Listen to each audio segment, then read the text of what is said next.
नमस्कार दोस्तों, राधे राधे, जय हो कृष्ण कन्हैया की, जय भोलेनाथ। स्वागत है आप सभी का हमारे यूट्यूब चैनल में। हेलो दोस्तों, कैसे हैं आप सभी? आशा करती हूँ कि आप सभी बहुत अच्छे होंगे और ईश्वर से प्रेयर करूंगी कि आप सदैव खुश रहे।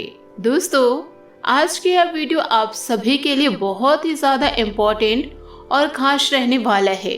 तो आप सभी से निवेदन करूंगी कि दोस्तों आप इस वीडियो को अंत तक जरूर देखें। दोस्तों, आप लोगों को बताना चाहूंगी, उदासीनता हमारे शरीर का एक ऐसा भाव है जहां हमें किसी भी बात में रुचि नहीं रहती। हम कोई सा भी कार्य करने में उत्साहित नहीं रहते। उदासीनता एक सीमा से अगर बढ़ जाती है तो वही मन का रोग बन जाती है। मनुष्य जीवन से अधिक मृत्यु को पसंद करने लगता है। हम सब जीवन में कभी न कभी उदासीनता का अनुभव अवश्य ही करते हैं। मन निराशा से भर जाता है और हम कार्य का त्याग कर बैठते हैं। अधिकतर हमारी उदासीनता कुछ समय के लिए ही होती है, इसलिए उससे होने वाली हानि को हम पहचान नहीं पाते। किंतु उदासीनता धीरे धीरे आदत का रूप धारण कर लेती है और हम बार बार उदासीनता के कारण हाथ पर लिए गए कार्य अधूरे छोड़ देते हैं। क्या सबके साथ ऐसा नहीं होता? तो दोस्तों, वास्तव में उदासीनता क्या है? इसका जन्म कहाँ से होता है? इससे छूटने का उपाय क्या है? उदासीनता वास्तव में मन की ऐसी स्थिति का नाम है जब हमें अपनी तकलीफों, अपनी कठिनाइयों का कारण बाहर दिखाई देता है। हम कहते हैं दोस्तों, समाज बुरा है, नौकर या पति गलत है, या नौकर पत्नी गलत है, पति पत्नी का बर्ताव अनुचित है, जीवन की हर एक परिस्थितियां प्रतिकूल है, वक्त हमारा साथ नहीं दे रहा। दोस्तों, और जब दुख का कारण बाहर होता है तो उसे बदलने का हमारे पास कोई मार्ग नहीं होता। क्या यह सत्य नहीं है? हम समय को किस प्रकार बदल सकते हैं, परिस्थितियों में कैसे परिवर्तन ला सकते हैं, अर्थात हम स्वयं को निसहाय मानने लगते हैं और वहीं से उदासीनता का जन्म होता है। क्या यह सत्य नहीं? क्या हमारी सारी विपत्तियां, हमारे बुरे हालात क्या दूसरों के कारण हैं? क्या हमारा परिवार हमारा शत्रु है? क्या समाज दुश्मन है? या हमारी परिस्थितियां हम स्वयं निर्मित करते हैं? विचार कीजिए, पतझड़ में पत्ते गिरा देने वाली ठंड क्या वृक्ष के साथ दुश्मनी कर रही है?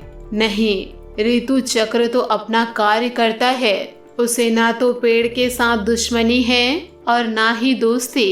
ऋतु चक्र के साथ अनुकूल हो जाना वृक्ष का कर्तव्य है। ठीक इसी प्रकार समाज किसी व्यक्ति का ना ही मित्र होता है और ना ही शत्रु। समाज को जिससे लाभ मिलता है तो समाज उन्हीं का मित्र बन जाता है। अर्थात समाज प्रतिकूल तब बनता है जब हम समाज के प्रतिकूल बनते हैं। ऐसे ही व्यक्तियों के बीच में भी होता है। हम जिसे प्रेम करते हैं वह हमें प्रेम देता है, हम जिसे लाभ देते हैं वह हमें लाभ देता है। हमारे हालात बदलने के लिए हमें स्वयं अपने आप में परिवर्तन करना पड़ता है। दोस्तों, इतना समझ लेने पर स्वयं में परिवर्तन करना कठिन नहीं, अर्थात जीवन में उदासीनता का कोई कारण ही नहीं, केवल अपने आप में परिवर्तन करना पर्याप्त है।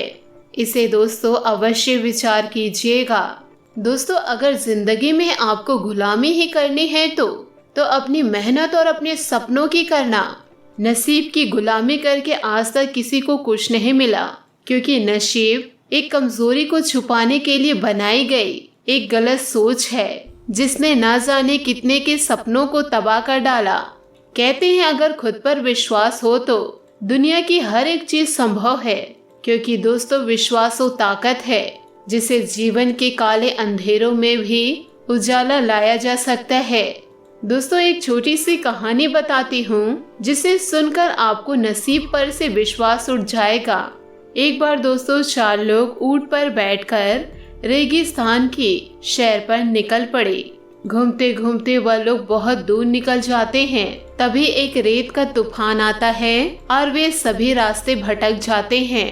अब उसे बचना है तो कैसे भी करके इस तूफान से बाहर निकलना है।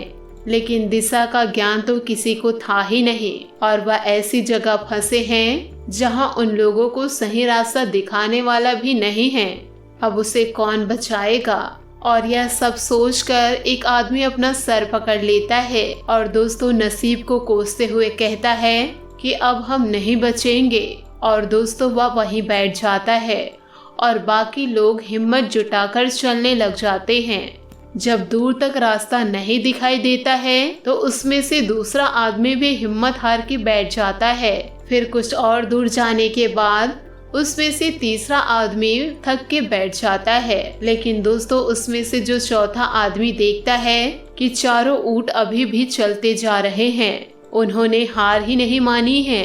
उनको विचार आता है कि मुझसे अच्छे तो ये जानवर है जिन्होंने अभी तक उम्मीद नहीं छोड़ी है। बस दोस्तों यही देखकर वह तय कर लेता है कि यह बेजुबान जानवर अपना जीवन बचाने के लिए इतना संघर्ष कर सकते हैं तो मैं इंसान होकर कैसे हार मान सकता हूँ। फिर दोस्तों वह चलना शुरू कर देता है। फिर अंत में वह रेगिस्तान को पार ही कर लेता है। फिर उसे अपनी मंजिल दिखाई देने लगती है और वह अपने रास्ते पर आगे बढ़ जाता है। दोस्तों हम भी कभी जिंदगी में ऐसे रास्ते पर आकर खड़े हो जाते हैं जहां ना तो हमें रास्ता दिखाई दे रहा होता है और ना ही हमें कोई रास्ता बताने वाला मिलता है। हमारे बचने का बस एक ही तरीका होता है, बस वह है कि हम अपनी हिम्मत जुटा करके पूरे हौसले के साथ आगे बढ़ते रहे। अगर हम दोस्तों निराश होकर या थक कर बैठ जाएंगे तो हमारी भी जिंदगी वहीं पर खत्म हो जाएगी और आगे हमारे कौन सी मंजिल इंतजार कर रही है हमें पता ही नहीं चलेगा। इसलिए दोस्तों खुद को कभी भी नसीब के सहारे मत छोड़ना।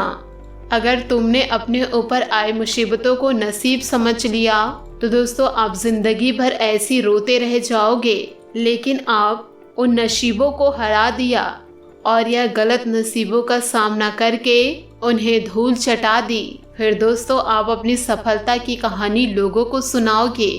कामयाबी सुबह की जैसी होती है, मांगने पर नहीं जागने पर मिलती है।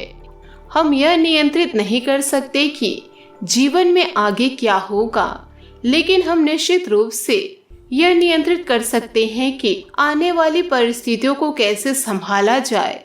दोस्तों उम्मीद करती हूँ कि आपको यह वीडियो बहुत अच्छी लगी हो, तो हमें कमेंट के जरिए ज़रूर बताइएगा।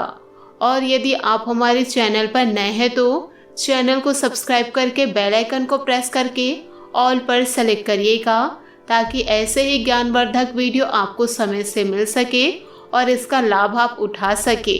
आज के लिए बहुत बहुत धन्यवाद। मिलते हैं अगली वीडियो में। आपका दिन शुभ हो, मंगलमय हो।